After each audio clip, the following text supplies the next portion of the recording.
আপনাদের স্বাগত জানাই আমি আমার কথা শুনবার জন্য। বাংলাদেশের মুক্তিযুদ্ধের সময় সংগঠিত গণহত্যা, যুদ্ধাপরাধ ও যৌন সহিংসতায় জামায়াতে ইসলামীর ভূমিকার কারণে একসময় অনেকেই ধরে নিয়েছিলেন স্বাধীন বাংলাদেশের রাজনৈতিক পরিসরে এই দলটির টিকে থাকা কঠিন হবে।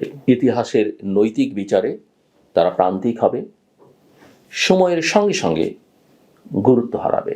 এমন ধারণা খুব একটা অমূলক ছিল সেটা বলা যাবে না, কিন্তু বাস্তবতা হলো 1975-এর রাজনৈতিক পট পরিবর্তনের পর রাষ্ট্র ক্ষমতার ছায়ায় জামায়াত আবার সংগঠিত হয় এবং ধীরে ধীরে একটি ভিন্ন ধরনের রাজনৈতিক প্রকল্প গড়ে তোলে, যার কেন্দ্রবিন্দুতে ছিল সংগঠন, শিক্ষা ও অর্থনৈতিক অবকাঠামো।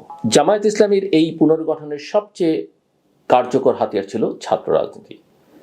শিক্ষা ব্যবস্থার দুর্বলতা, রাষ্ট্রের নজরদারির অভাব এবং আদর্শিক শূন্যতার সুযোগ নিয়ে ছাত্র শিবির ধীরে ধীরে বিশ্ববিদ্যালয়গুলোতে প্রভাব বিস্তার করে। তার মূল দল রাজনীতির মঞ্চে সীমিত থাকলেও ছাত্র সংগঠনটি সাংগঠনিক শৃঙ্খলা, ক্যাডার ভিত্তিক নিয়ন্ত্রণ এবং দীর্ঘমেয়াদী পরিকল্পনার মাধ্যমে একটা শক্ত ভিত্তি তৈরি করে। বিশেষ করে গত 15 বছরে এই ভিত্তি পর্দার আড়ালে অনেক বেশি শক্তিশালী হয় এবং সময়ের সঙ্গে সঙ্গে সেই ভিত্তির উপর দাঁড়িয়ে জামায়াত আজ রাষ্ট্র ক্ষমতায় যাবার আকাঙ্ক্ষা প্রকাশ করছে এবং নিজেকে সুশাসনের বিকল্প হিসেবে উপস্থাপন করছে।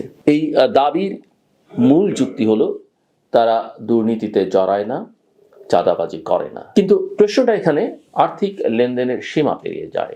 বাংলাদেশে দুর্নীতি বলতে আমরা প্রায়শই নগদ অর্থের লেনদেন, ঘুষ বা কমিশনের কথাই বুঝি, অথচ রাজনৈতিক বিজ্ঞানের ভাষায়, আমি রাজনীতির ছাত্র, রাজনীতি বিজ্ঞানের ছাত্র, ভাষায় দুর্নীতি একটা বহুমাত্রিক ধারণা। ক্ষমতার অপব্যবহার, স্বার্থের সংঘাত, প্রাতিষ্ঠানিক পক্ষপাত, মেধা উপেক্ষা করে দলীয় আনুগত্যকে প্রাধান্য দেওয়া, এসবও দুর্নীতির রূপ। অনেক ক্ষেত্রে এগুলোই রাষ্ট্র এবং সমাজের জন্য বেশি ক্ষতিকর, কারণ এগুলো দৃশ্যমান নয় কিন্তু কাঠামোগতভাবে দীর্ঘস্থায়ী।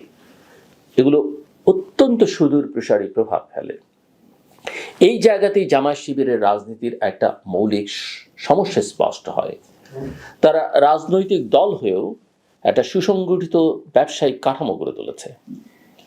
ব্যাংক, হাসপাতাল, শিক্ষা প্রতিষ্ঠান, কোচিং সেন্টার সব মিলিয়ে তারা একটা রাজনৈতিক ব্যবসায়ী কনগ্লোমারেটে পরিণত হয়েছে। আওয়ামী লীগ বা বিএনপির, বাংলাদেশ জাতীয়তাবাদী দল বিএনপির বহু নেতার ব্যক্তিগত ব্যবসা থাকতে পারে, কিন্তু দল হিসেবে তারা সরাসরি ব্যবসা পরিচালনা করে না। জামায়াত শিবির এই জায়গায় একেবারেই ব্যতিক্রম এবং এখানেই সবচেয়ে বড় স্বার্থের সংঘাত তৈরি হয়। যে রাজনৈতিক সংগঠন রাষ্ট্র ক্ষমতায় গিয়ে নিজের মালিকানাধীন শিক্ষা ও স্বাস্থ্য খাতকে নিয়ন্ত্রণ করবে, তার নীতি নির্ধারণ স্বাভাবিকভাবেই নিরপেক্ষ থাকবে না। যেখানে নীতি তৈরি হবে ব্যবসার সুবিধা রক্ষা করবার জন্য, কোনো অবস্থাতেই জনস্বার্থের জন্য নয়। তারা মুখে যাই বলুন না কেন। এটি আর ব্যক্তিগত দুর্নীতির প্রশ্ন নয়, এটি কাঠামোগত দুর্নীতি, যেখানে পুরো শাসন ব্যবস্থার ভেতরেই অনৈতিকতার প্রণোদনা ঢুকে পড়ে। শিক্ষা ও স্বাস্থ্য যেহেতু কল্যাণমূলক রাষ্ট্রের মূল স্তম্ভ, সেখানে এ ধরনের স্বার্থের সংঘাত রাষ্ট্রের নৈতিক ভিত্তিকেই দুর্বল করে। বিশ্ববিদ্যালয়গুলোতে শিক্ষক নিয়োগের ইতিহাস যদি আমরা দেখি, তাহলে এই প্রবণতার বাস্তব প্রভাব দেখা যায়। শুধু তাই নয়, যখন 2001 থেকে 6 সাল পর্যন্ত জামায়াতের দুজন নেতা মন্ত্রী ছিলেন বিএনপি জামাত জোট সরকারের সময়, সেই দুজন ঘুষ লেনদেন করেননি। যেমন একজন ধরেন সমাজ কল্যাণ মন্ত্রণালয়ের দায়িত্বে ছিলেন, তিনি সারা দেশের জামায়াতের সমর্থিত এনজিও করতে বা জামায়াতের নেতাকর্মীদের নেতৃত্বে এনজিওগুলোকে সুযোগ সুবিধা দিয়েছেন, শক্তিশালী করবার কাজে ভূমিকা রেখেছেন। সো যেটি আমি বলছিলাম যে বিশ্ববিদ্যালয় নিয়োগের ইতিহাস দেখলে এই প্রবণতার একটা বাস্তব প্রভাব দেখা যায়। আমি পুরনো উদাহরণ একটা দিলাম আপনাদের। দলীয় আনুগত্যের ভিত্তিতে মেধাকে উপেক্ষা করবার যে সংস্কৃতি প্রাতিষ্ঠানিক রূপ পেয়েছে, তার সূচনা হয়েছিল সেই সময়ই যখন জামায়াত শিবির রাষ্ট্র ক্ষমতার অংশ ছিল। আমি 2001 থেকে 6-এর কথা বলছি। এখানে হয়তো সরাসরি অর্থের লেনদেন হয়নি, কিন্তু জনস্বার্থ ক্ষতিগ্রস্ত হয়েছে এবং প্রতিষ্ঠান দুর্বল হয়েছে এবং দীর্ঘমেয়াদে জ্ঞান উৎপাদনের ক্ষেত্রে সংকুচিত হয়েছে।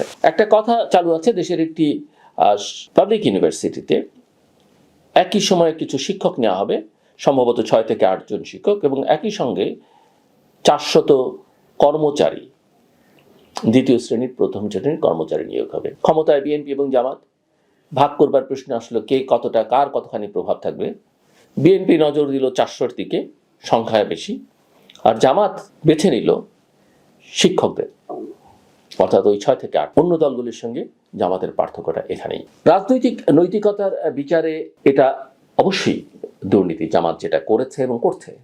এবং আরও একটি গুরুত্বপূর্ণ পার্থক্য এখানে লক্ষণীয়, আওয়ামী লীগ ও বিএনপির দুর্নীতি সাধারণত ক্ষমতার পালাবদলের সঙ্গে ওঠানামা করে। ক্ষমতায় না থাকলে তাদের দুর্নীতির সুযোগ সীমিত হয়ে পড়ে। কিন্তু জামায়াত শিবিরের ক্ষেত্রে বিষয়টি ভিন্ন। তারা ক্ষমতায় থাকুক বা না থাকুক, সংগঠনগত ও অর্থনৈতিক নেটওয়ার্কের মাধ্যমে তাদের প্রভাব বজায় রাখে। ক্ষমতাসীন দলের দুর্বলতাকে কাজে লাগিয়ে তারা ভেতরে ভেতরে নিজেদের অবস্থান শক্ত করে। এই প্রক্রিয়ায় কখনো তারা অর্থ দেয়, কখনো সংগঠনের শক্তি ব্যবহার করে।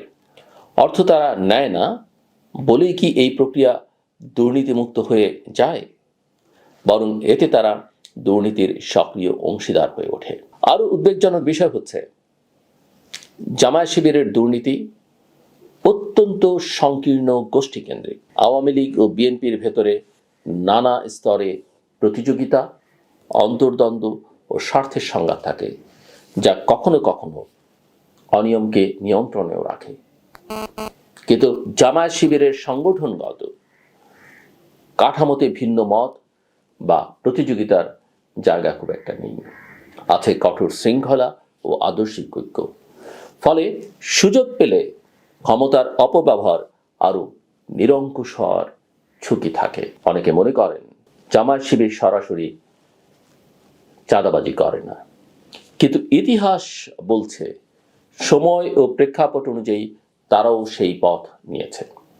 সংগঠন যত ধনী হয়েছে তত ছোটখাটো চাঁদার প্রয়োজন কমেছে। অর্থনৈতিক ভাষায় বলতে গেলে ছোট চাঁদা এখন তাদের কাছে অপ্রয়োজনীয় হয়ে গেছে, কারণ তারা বড় সম্পদ ও প্রতিষ্ঠান নিয়ন্ত্রণে সক্ষম হয়েছে। এতে তাদের চরিত্র বদলায়নি, বদলেছে শুধু পদ্ধতি। এই প্রেক্ষাপটে প্রশ্নটা শুধু জামায়াত শিবিরের নয়, প্রশ্নটা রাষ্ট্রের ভবিষ্যৎ নিয়ে। এমন একটা রাজনৈতিক ব্যবসায়িক সংগঠন যদি রাষ্ট্র পরিচালনার দায়িত্ব নেয়, তাহলে শিক্ষা, স্বাস্থ্য ও প্রশাসন কি জনকল্যাণের জায়গা থাকবে, নাকি দলীয় ব্যবসার সম্প্রসারণের হাতিয়ার হয়ে উঠবে? বিশ্ব রাজনীতির ইতিহাসে এমন উদাহরণ খুব বেশি নেই, আর যেখানে আছে সেগুলো গণতন্ত্র ও মানবাধিকারের জন্য সুখকর হয়নি। রাষ্ট্রের কাজ হলো নাগরিকদের জান, মাল ও মর্যাদা রক্ষা করা। রাষ্ট্র মানুষের জন্য, মানুষ রাষ্ট্রের জন্য নয়। যে রাজনীতি এই মৌলিক সত্যকে আড়াল করে ক্ষমতার নামে সংগঠন ও ব্যবসার স্বার্থকে প্রাধান্য দেয়, তা শেষ পর্যন্ত রাষ্ট্রকেই দুর্বল করে। দুর্নীতি মুক্তির স্লোগান তখন নৈতিক অবস্থান নয়, বরং ক্ষমতা দখলের কৌশল হয়ে দাঁড়ায়। আজকের বাংলাদেশে তাই সবচেয়ে জরুরি প্রশ্নটি হলো, আমরা কি দুর্নীতিকে কেবল টাকার অঙ্কে মাপব, নাকি ক্ষমতার নৈতিক ব্যবহারের মানদণ্ডে বিচার করব? এই প্রশ্নের উত্তরই ঠিক করে দেবে ভবিষ্যতের রাষ্ট্র গণমানুষের হবে, নাকি একটি সুসংগঠিত গোষ্ঠীর নিয়ন্ত্রিত প্রকল্পে পরিণত হবে। আমার কথা শুনবার জন্য আপনাদের অসংখ্য ধন্যবাদ।